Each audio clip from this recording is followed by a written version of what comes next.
What's up, guys, and welcome back to Will Sports Talk. So, with the college football playoff this coming up year expanding to 12 teams and then moving to a 5+7 format, which essentially means they're going to take the five highest ranked conference champions from each division, and then they're going to take the next seven highest auto bids in the playoff. And with that happening, that basically guarantees the group of five a spot in the playoff. So, without being said, I want to talk about the Liberty Flames. Now, Jamie Chadwell, coming from Coastal Carolina, he's the former head coach, Coastal Carolina. He's entering his second year as the head coach for the Liberty Flames. And Liberty finished last season with a record of 13-1 after winning a Conference USA championship, and their only loss being a 45-6 defeat against Oregon in the Fiesta Bowl. And that's a big reason I'm in no way saying that Liberty is fixing to come in here and make a run at this playoff, because the group of five and what is now the power four is just two different animals. It's not the same talent level. So I don't think, at least for years down the road, you're going to see a group of five make a good run.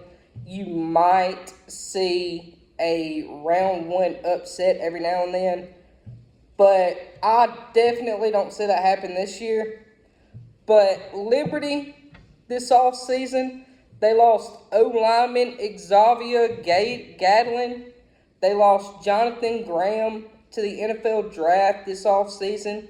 And then Liberty also lost backup quarterback Jonathan Bennett. And then wide receiver C.J. Daniels. He transferred to LSU. And C.J. Daniels, losing him, that was a big hit to Liberty, because he was a 1,000-yard receiver for Liberty last year. So losing him was a huge hit to this team. And Liberty also loses wide receivers Noah Fritt, Elijah Smoot, Aaron Bedgoot, who had a lot of production for Liberty last year. They had a big season for Liberty last year. So they're going to have to find ways to replace them, and they did. They bring in Dante Lee Jr. out of Shaw University, and I'm going to be honest, I had to look that up. I had no idea what Shaw was. Then Tyson Mobley out of Coastal Carolina, Julian Gray out of NC State, then Elijah Canyon out of Purdue to kind of fill those holes and strengthen that wide receiver room a little bit. And then on top of that, their quarterback, Caden Salter, is returning to Liberty after flirting with the transfer portal for a little bit there. He was flirting with a few schools. I know Auburn was one of them. But he did decide to return to Liberty for another year. Salter, he is a dynamic playmaker that can hurt you both through the air and on the ground. I expect him to have a big year for Liberty this coming up season. And a big plus for Liberty going into this year, they return all three running backs from a running back room that had 293 yards per game last year. And Liberty, they're mainly a run first, ground and pound type team. So this whole running back room returning for Liberty is going to be huge going into this year, because Liberty's known for running the football. That's basically the majority of their snaps last year. So with their quarterback returning, all three running backs returning from an offense that averaged 38.8 points per game last year. So this offense is going to be dynamic. Liberty also returns tight end Bentley Hanshaw, who was actually their leading receiver for the Flames last year. I expect this offense to be explosive for Liberty. They're going to put up points. That's going to be the highlight of this team going into this year. Now, let's look over to the defensive side for Liberty.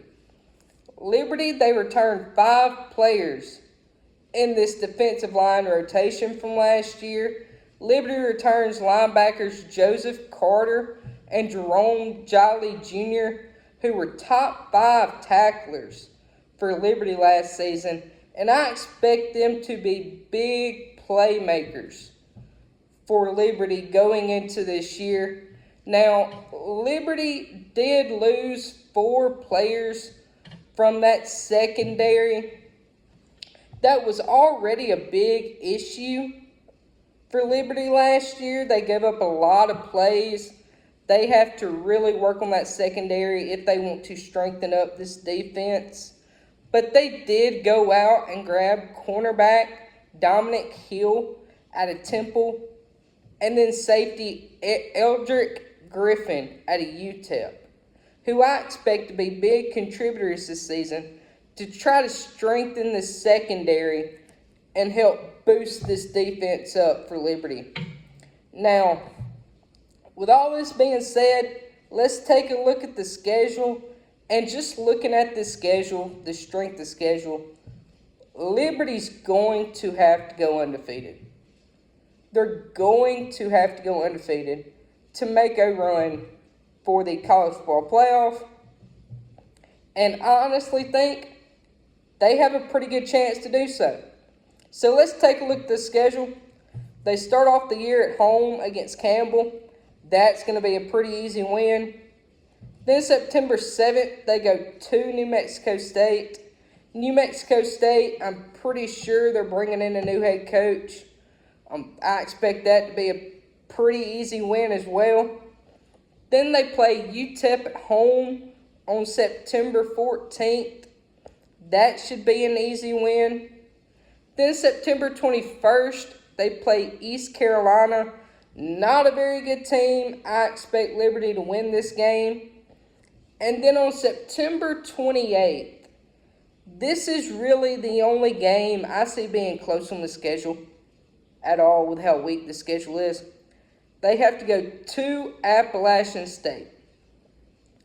Because Appalachian State is not no pushover. They're a pretty good group of 5 team. I expect this game to go back and forth. I expect kind of a high-scoring game. But I do like Liberty to pull this game out. And then on October 9th, they play FIU at home. Again, FIU, not a great team. I expect Liberty to win this game.